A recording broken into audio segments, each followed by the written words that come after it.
Facebook, WhatsApp और Instagram की सेवाएं एक बार फिर से बहाल हो गई। तकरीबन 6 घंटे बाद ये सेवाएं बहाल हो पाई। कंपनी ने इस असुविधा के लिए माफी मांगी है। भारत समेत कई देशों में सर्वर डाउन रहा। मार्क जकरबर्ग ने देखिए फेसबुक पोस्ट कर खेद भी जाहिर की है। तो मार्क जकरबर्ग की तरफ से फेसबुक पोस्ट कर खेद जताया गया है। कई घंटों तक सेवाएं बाधित रही और फेसबुक के सीईओ मार्क जकरबर्ग की तरफ से खेद जाहिर किया गया। फेसबुक, इंस्टाग्राम, व्हाट्सएप और मैसेंजर रात को अचानक ठप पड़ गया।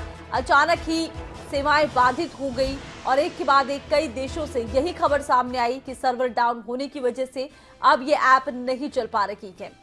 ऐसे में ये भी साफ फेसबुक की तरफ से किया गया कि हाँ, कुछ तकनीकी खामियां हैं और अब फेसबुक के सीईओ मार्क जकरबर्ग की तरफ से खेद भी जाहिर किया गया है फेसबुक पोस्ट कर।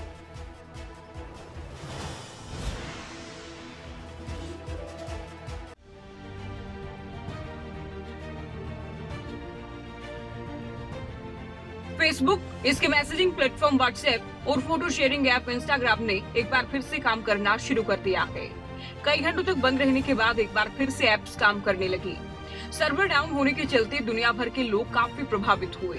हालांकि सोशल मीडिया के प्लेटफॉर्म के डाउन होने के बाद ये साफ नहीं हो सका था कि इसके पीछे क्या वजह थी। कुछ लोगों ने इसे साइबर अटैक बताया, किसी का कहना था कि डीएनए की दिक्कत है।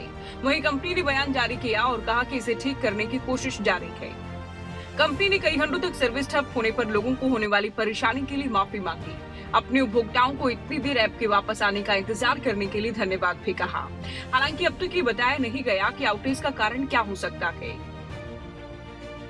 डाउन डिटेक्टर, जो इंटरनेट के मुद्दों पर नजर रखता है, की ओर से कहा गया कि दुनिया भर में 10.6 मिलियन से ज्यादा रिपोर्ट के साथ फेसबुक का डाउन होना अब तक का सबसे बड़ा आउटेज था।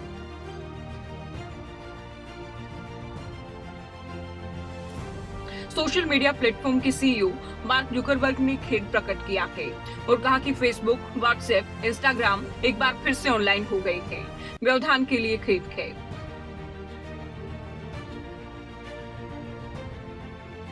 सर्विस ठप होने के बाद फेसबुक के शेयर में 4.9% की गिरावट दर्ज की गई है, जो पिछले नवंबर के बाद अब तक की सबसे बड़ी दैनिक गिरावट है। लिहाजा अचानक व्हाट्सएप पर मैसेज का आना रुक जाने के बाद काफी लोगों ने अपने फोन रिस्टार्ट किए। कुछ लोगों ने ये ऐप भी रीइंस्टॉल की। हालांकि कुछ देर बाद पता लगा कि गड़बड़ी इंटरनेट या मोबाइल में नहीं बल्कि फेसबुक के सर्वर से जुड़ी है। न्यूज डेस्क, खबरें अभी तक।